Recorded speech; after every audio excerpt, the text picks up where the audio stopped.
a grande questão que se coloca aqui é o que é que tu defendes, que tipo de valores é que tu tens, que tipo de programa e de projeto de sociedade tu tens. Portanto, isto aqui é mais importante. Daí que, se tu fores a ver, em Portugal, por exemplo, um dos nossos maiores parceiros de Portugal, praticamente, se tu fores a falar ideologicamente, parece que não tem nada a ver connosco, que é a Iniciativa Liberal, por exemplo. Mas o que acontece é que nós tivemos em convergência em valores, tivemos convergências em projetos de sociedade comum. Portanto, o que importa mais agora aqui não é propriamente a questão da identidade ideológica, o que importa são os valores. Engenheiro, o ex-presidente Ian Khama tem uma particularidade mais ou menos semelhante ao de Venâncio Mondlane. Ele nasceu no berço do partido que gerou a independência de Botsuana. Partido Democrático de Botsuana. Sim, de Botsuana. Yeah. E agora é tido como opositor, saiu do partido. O mesmo partido que ele liderou como presidente, como chefe de Estado. Okay. E Venâncio Mondlane parte também da Frelimo, no berço da Frelimo, e agora é opositor da Frelimo. Esta relação que existe em termos de visão. Interessante. Já me lembrei para quem estava atento em casa, queria saber, o Michel Caen. Portanto, Michel, quem quiser pode ver os artigos dele, que ele fala dessa questão da ideologia em Moçambique. Mas agora, em relação a essa questão que estás a levantar, sim, há um percurso, olha, há uma identidade muito grande que eu tive com o Presidente Khama, porque não só a questão dele ter, digamos, surgir, digamos assim, como um produto, um rebento dentro do partido fundador da nação. E o pai foi o primeiro presidente. Foi o primeiro presidente do Botsuana, o primeiro presidente também do Partido Democrático de Botsuana, ser esse Khama. Para além de ele ser o rebento disto, ser a continuidade disto, há um outro aspecto que se calhar seja muito mais importante do que esse. A forma como ele defendeu os valores da integridade, os valores da verdade e da justiça, acima dos valores da identidade partidária. Isto é extremamente importante. Veja só, o Ian Khama, ele é filho do fundador da nação e do partido, mas quando ele notou que este partido estava a desviar-se dos valores mais nobres do Botsuana, que se viram na fundação desta grande nação, ele teve a ousadia de separar-se deste partido e apoiar um projeto político da oposição. E isto, para mim, é de uma nobreza incrível. Significa que é alguém que diz claramente: os meus valores, as minhas convicções, os meus princípios, o meu sentido de missão nunca pode ser beliscado por causa de uma identidade partidocrata.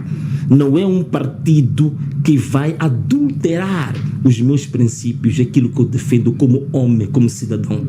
Então isto é extremamente importante, e eu acho que é mais ou menos nessa parte também temos alguma similaridade. Portanto, eu venho praticamente eu nasci numa família ligada ao Partido de Frelimo, e até lembro-me quando o vovô Boaventura Buani chegou lá a casa, só me mandou tirar a foto, nem me disse para quê, colou a foto no cartão, disse para eu assinar, entregou-me o cartão da Frelimo. Quer dizer, não era um assunto para discutir na minha família, aquilo era copy-paste, era dogmático que tinha que ser membro do Partido de Frelimo. Portanto, mas quando eu começo a ganhar uma consciência política própria, começo a ter uma visão própria sobre o mundo, e eu cheguei à conclusão de que, afinal de contas, a Frelimo não é aquela torre de marfim que eu sempre pensei que fosse. Eu sempre tomei a Frelimo como se fosse uma espécie do ideal político no mundo, mas depois descobri que, afinal de contas, tinha muitas fragilidades, e comecei internamente, ainda como membro da Frelimo. Lembro-me que comecei a ser comentador de televisão por volta de 2003, 2004, e depois eu estava aí na Miramar, passei para time na altura, continuei como comentador, que até fui chamado para uma reunião secreta no Partido Frelimo para ser questionado como é que um filho de um sénior do partido, que tinha responsabilidades muito grandes, estava a fazer aquele tipo de comentários na televisão que até prejudicavam o próprio partido. Portanto, fui questionado, fui interrogado durante muitas horas, mas eu fui fiel aos meus princípios e continuei a defender aquilo que eu acreditava, que achava que era justo para as pessoas. E depois saí, fui para outras opções políticas.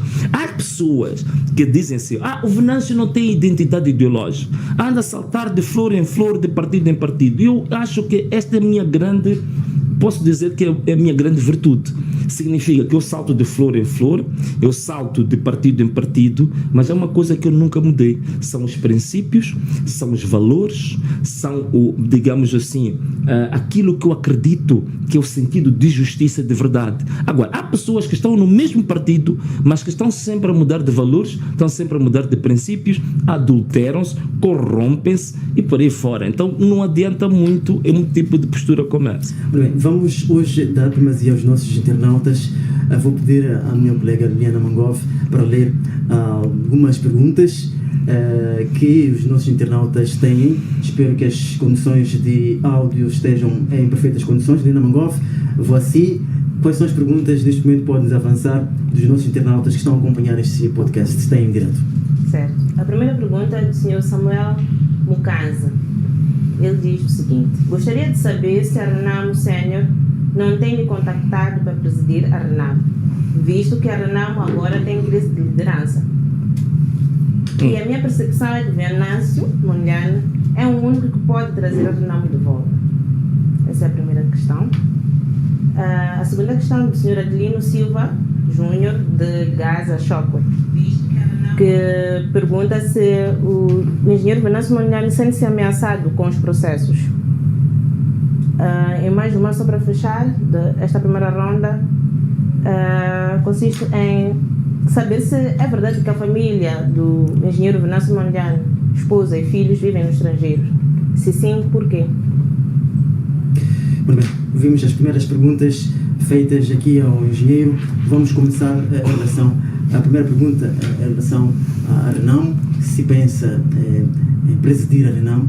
Ouvimos algumas informações até de que há alguns membros sêniores que teriam contactado o engenheiro para regressar a Renamo. Sim. Olha, eu já tinha me pronunciado sobre isto. Eu estou muito grato a Renamo porque foi um dos partidos onde eu, digamos assim, desenvolvi bastante experiências, muito conhecimento sobre a política e se calhar onde eu amadureci politicamente. Mas eu entendo que é um percurso, é uma etapa e neste momento, como eu disse, eu vou para um projeto político próprio. Já informei que vamos submeter o nosso projeto de partido. É provável que há de haver muitas barreiras, mas nem por isso vamos desistir. Temos um projeto genuíno, que nós queremos criar um projeto genuíno em Moçambique, que vai ser algo extraordinariamente desafiante, não só para nós, mas também para os moçambicanos, porque há de ser algo que vem desafiar toda a história partidária em Moçambique, e isso vamos avançar. Portanto, está fora de hipótese. Tenho muito carinho pela Renamo, amadureci politicamente na Renamo, aprendi muito, mas neste momento tenho uma perspectiva pessoal e uma outra visão de como avançar para o futuro. A segunda pergunta sobre ameaças, né? Se eu sinto-me ameaçado com os processos, eu acho que já tinha falado, Raul já tinha feito essa pergunta. Não me sinto ameaçado, que é lógico, como ser humano, também todos temos que ser sinceros, né? Não podemos aqui também estar a passar a ideia de que somos, digamos assim, super-homens, ou sei lá, quer dizer, todos nós temos um lado emotivo, temos um lado humano, não é? Temos uma sensibilidade humana, mas a verdade é que não é nada que possa fazer com que eu vergue daquilo que decidi defender, possa fazer com que eu lance a toalha ao chão por causa das ameaças, mas elas sempre criam alguma perturbação, né? Mas o importante é tu teres certeza que entre a perturbação e a convicção de tu avançares, a tua convicção tem que sempre ter uma intensidade maior que as ameaças. ameaças, assim tu avanças. Se tu me permitires, agora vou aproveitar aqui e fazer uma pequena partilha. Há uma parte da Bíblia que eu gosto muito, que Jesus Cristo está a conversar com Pedro, e ele sabia profeticamente que Pedro ia passar por aflições muito grandes, que seria preso, seria chicoteado, seria maltratado. Então ele fala da profecia do Pedro, diz assim: olha, tu vais passar por uma vida extremamente penosa, vais ser preso, vais ser massacrado, vais passar por coisas muito grandes. Então Pedro tenta perguntar se não pode lhe salvar dessas aflições. Ele diz: não, tu vais ter que passar para isso. A única coisa que vou fazer é orar para que a tua fé nunca caia. Portanto, o importante é, as aflições vão de vir, as dores vão de vir, as ameaças vão de vir. O importante é que a tua fé, a tua convicção tem que estar sempre com uma intensidade maior que a ameaça. Isso é que te faz avançar. Sim. Então, a última pergunta que tem a ver com a minha família, não é? Diz que a minha família parece estar a viver... A minha família esteve no estrangeiro quando eu estava no exílio, né? Quando eu voltei a Maputo, a minha família, logicamente que não fiz publicidade, né? Não andei a fazer aquelas questões. A minha recepção como político, como pessoa pública, fez sentido as pessoas irem me receber no aeroporto, mas a minha família veio de uma forma muito discreta. Né? Engenheiro, vou aproveitar a assembleia deste internauta para fazer umas questões que têm a ver com a sua relação com a própria Renamo. Há quem defende que se o engenheiro avançar para um partido novo vai ter muitas complicações e é provável que não consiga concorrer nas próximas eleições presidenciais marcadas para 2029. Tem consciência disso, que é possível que o seu projeto político morra? Olha, o projeto político não vai morrer. Mesmo